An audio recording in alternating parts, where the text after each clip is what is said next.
사무엘하 15장 1절에서 6절 말씀 교독합니다. 오늘 말씀은 다윗 왕이 자기에게 관심이 없음을 깨달은 압살롬이 드러내고 반역을 준비하는 것을 내용으로 하고 있습니다.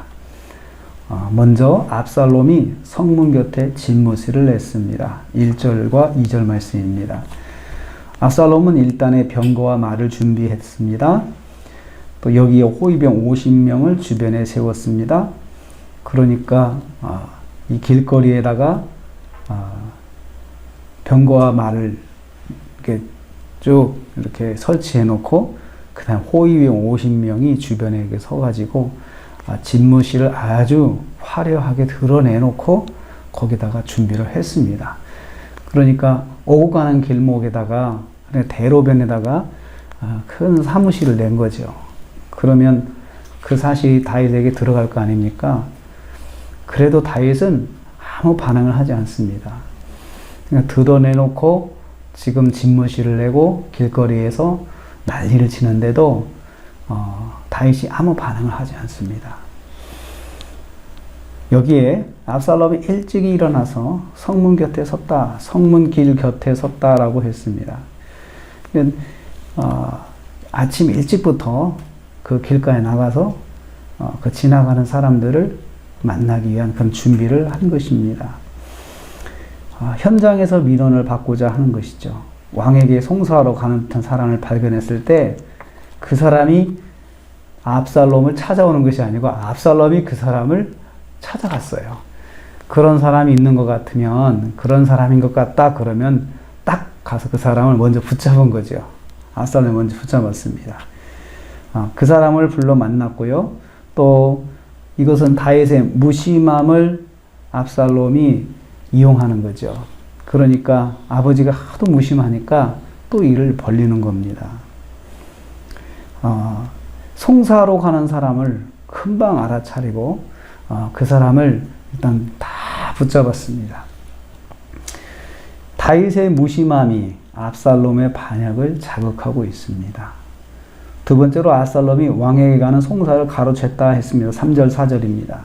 압살롬은 왕에게 가는 송사인을 불러 붙잡고 일단 그 사람이 옳다고 인정해서 3절 말씀에 보라 내 일이 옳고 바르다마는 일단 당신이 맞아.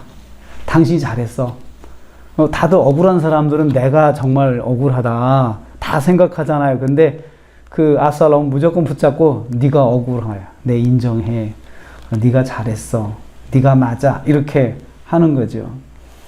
그 사람의 발걸음을 묶어두기 위해서 무조건 그 사람 편이 되어 주었습니다. 그리고 왕이 당신의 송사에는 관심이 없다고 이간질했습니다.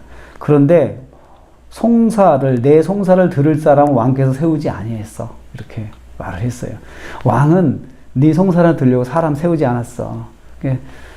왕은 준비가 되어 있지 않다는 거죠. 그러면서 왕의 마음을 왕에 관심이 없다고 백성에게 이야기해가지고 다윗 왕과 백성 이간질시키는 거예요.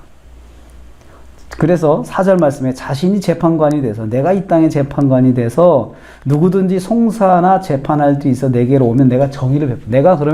내가 재판관이 돼서 직접 정의를 내가 실현해 줄 거야. 그러니까 당신이 억울한 거 내가 반드시 해결해 줄게 이거죠. 당신이 옳으니까 내가 당신 편이 돼가지고 반드시 해결해 줄게 라고 그렇게 말을 했습니다.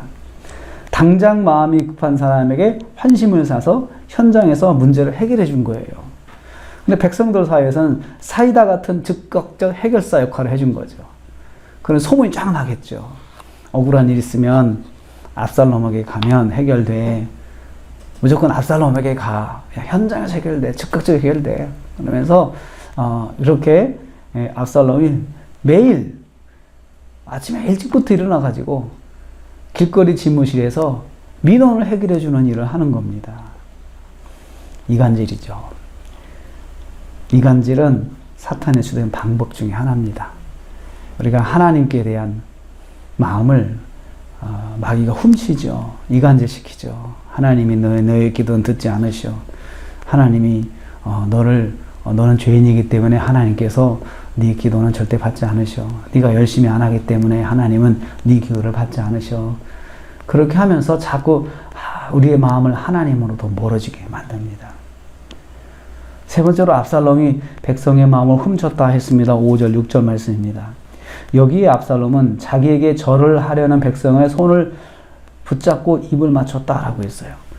백성이 너무 감사하니까 와서 엎드려 절하려고 하면 왕자니까 신분을 알잖아요. 백성 이미 압살롬은 유명했다고 그랬습니다. 그 외모가 너무 멋있고 화려해서 백성들이 흠모했고 백성들에게 아주 그냥 유명한 스타가 돼 있는데 그 사람이 길거리에서 자기를 붙잡고 자기에게 먼저 와서 내가 네 문제를 해결해 줄게 라고 그렇게 이야기를 하니까 얼마나 감사해요. 그러니까 이해를 갖추려고 아이고 감사합니다 왕자님 라고 하려고 하면은 절을 하지 못하게 하고 와서 손을 꽉 붙잡고 그 사람이 입을 맞췄어요.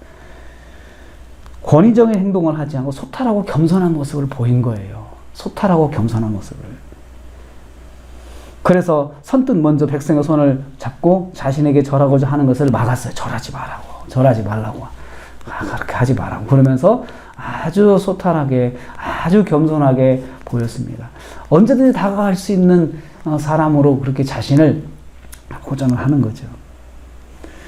이렇게 해서 압살롬은 길거리에서 왕에게 송사하러 가는 사람들을 다 만났습니다. 그리고 그 송사를 가로챘습니다. 자신이 직접 민원을 해결해 주었고요.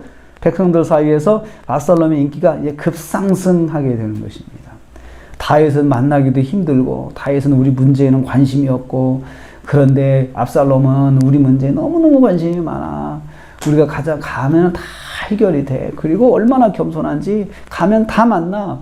우리한테 절도 못하게 해. 그냥 와서 손을 붙잡고 우리한테 그렇게 우리 말을 다 직접 들어주면서 다 귀를 기울이고 있어 라고 백성들에게 그런 소문이 쫙 퍼집니다. 그런데 재밌는 것은 그 정도가 돼도 그 지경이 돼도 다윗이 아무 반응을 하지 않아요.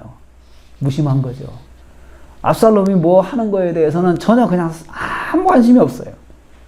그러니까 압살롬이 마음 놓고 그냥 해볼 테면 해보라 이 식이죠. 압살롬도 막 가는 거예요. 사실 이 소식을 듣고 압살롬이 저는 바랬던 건 그런 것 같아요. 아버지가 자기를 불러가지고 막 혼내면서 너 정말 그렇게 하고 싶으면 내가 한 자리 줄 테니까 한번 해봐! 라고 이렇게 반응하기를 바랬을 것 같아요. 다윗이 압살롬의 행동에 무심하기 때문에 이러한 행동에도 관심이 없었고 또 그래서 마음 놓고 반역을 키워가기 시작했습니다. 무심하면 드러나게 일어나는 일도 깨달을 수가 없어요. 정말 뭐든지 무심하면 그래요. 옆에서 무슨 일이 크게 일어나도 무심하면 깨닫지 못해요. 무심하면 또 마귀가 이용하는 것입니다. 내가 무슨 일을 만나면 무심하지 말고 한번 생각을 해봐야 돼요. 집중적으로 기도를 해봐야 돼요. 기도하면서 왜 내게 이런 일이 일어났지 하면서 기도하면서 그 문제를 하나님 앞에 구해봐야 돼요. 무심하면 문제가 일어나도 그 무심하면 일을 더 키우게 되는 거죠. 더 큰 일을 키우게 된다는 거죠. 우리가 이번 주 한 주간을 또 시작합니다. 한 주간을 지내면서 작은 일이라도 하나님께 가지고 나가서 하나님 이게 무슨 일입니까? 제가 어떻게 해야 됩니까? 이렇게 기도하면서 하나님 앞에 나가서 이번 주 한 주간도 주님과 동행하시는 저와 여러분 되시기를 주님의 이름으로 축복합니다. 하나님 감사합니다.